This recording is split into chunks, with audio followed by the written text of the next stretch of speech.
Hello and welcome to Grammar, Commas, Part 2. You should have a handout that looks an awful lot like this. Yours should be green or gold, perhaps. And we're ready to review this. Remember to pause this video as needed so you can stop and fill in your notes to match mine. When we look at Grammar Rule 4.3, we're talking comma conjunction rule. The comma conjunction rule. Conjunction means just like this. Junction means to join. All right, so anything that we're going to use to join two things together, if we have a conjunction, we may need a comma. Now we're going to look at things before a conjunction. Now here's a key thing, before. I see lots of students who put it after. Before a conjunction, things like and, but, or yet.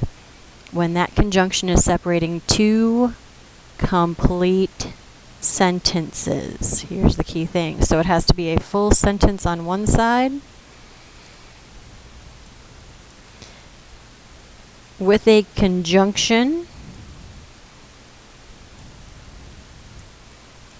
and another full sentence on the other side.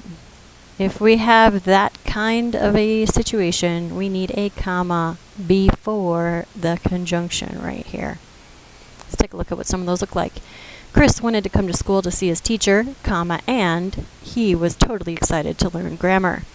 We have two full sentences. Chris wanted, right? So we have a subject and a verb to come to school. He was excited. So we have another subject and verb here. Remember, it's not a complete sentence without a subject and a verb joined by a comma conjunction. Other example doesn't need a comma. Chris wanted to come to school to see his teacher and was totally excited to learn more grammar. Notice this one just has one subject. It still has our same two verbs in it, but on this side here it doesn't have another subject. So the fact that it isn't a complete sentence here means that we're not going to use a comma conjunction. We're just going to use that conjunction. What it is called a compound predicate. A single subject with two verbs that are happening. All right. Now it's important to remember this key idea right here, fanboys. These letters will help you remember which conjunctions need these commas. F-A-N-B-O-Y-S. We'll refer to these as the fanboys conjunctions.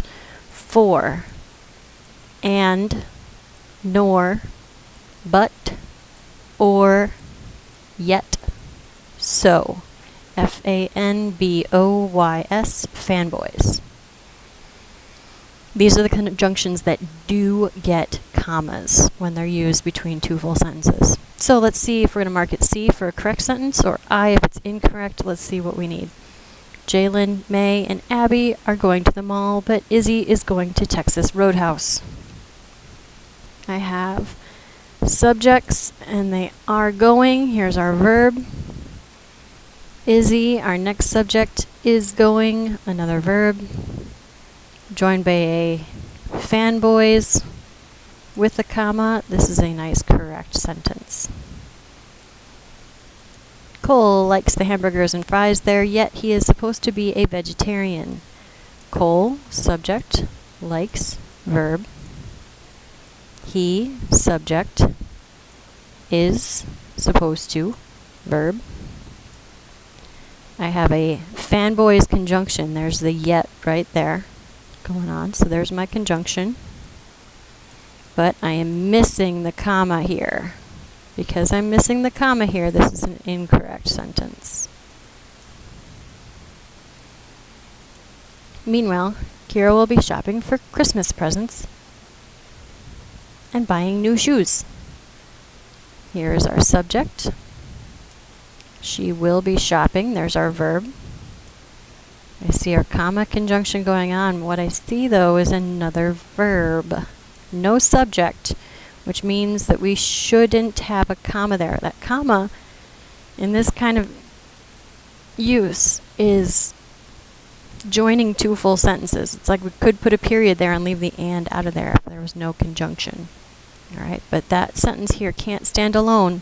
So this was an incorrect sentence. We would have to fix it by removing that comma.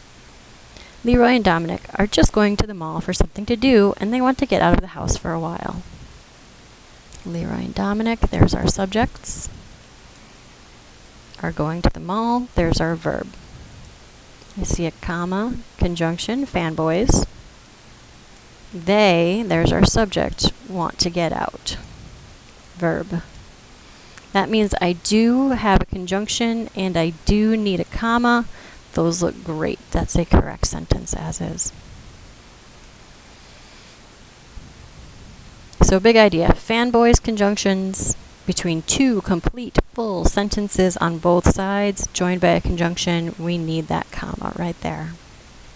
And our next rule, Rule 4.4, is the list rule. This is probably what you're most familiar with using a comma for. Separates items in a list of 3 or more things. We don't need a comma if there are only 2 things. As soon as we have 3 or more, we need commas. My favorite foods are chocolate bars, gummy worms, and potato chips. I have 3 things: chocolate bars, gummy worms, potato chips. 3 things. I need commas to separate. That means I need a comma here and a comma here. This one is technically optional, but we're not going to confuse you with the idea of the Oxford comma right now. All right, see if it's correct. I if it's incorrect. Chase, Bryson, Austin, and Drake are going to the mall to shop for Christmas gifts. Well, it looks like we've got lots of things going on here and not any commas, so that means it must be incorrect. I'm going to put an I here. I would need a comma here, here, and here. Hannah is looking for gifts for her niece, nephews, and best friend.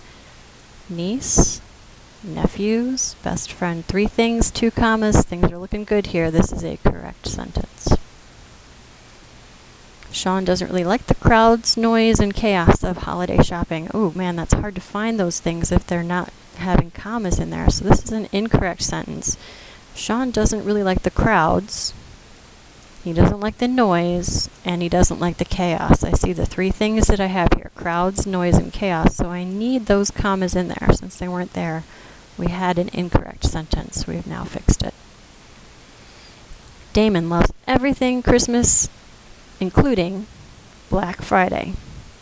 But he likes the food, family time, and gift giving the best. So we have, let's see, he loves everything Christmas, including Black Friday. That looks good just like it is. Comma, but, nice comma conjunction going on here.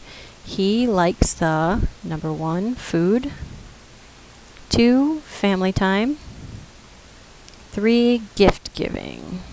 3 things. Looks like I only have 1 comma. We're going to mark this one incorrect.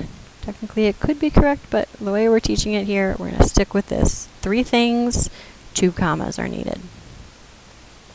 All right, hit pause right now, please. Flip on to the back side, and let's check your work in a little bit. Go ahead and flip to the back side here, some mixed practice. You're doing 2 things: adding the commas where they are needed, and identifying the comma rule. And I have these words up here that you can list for a comma rule. All right. So decide if it's going to be an introductory, and a positive, a conjunction, or something in a list. All right. Give it a try with these 10 sentences. Add commas, determine the rule, and we will check this at the end of the hour.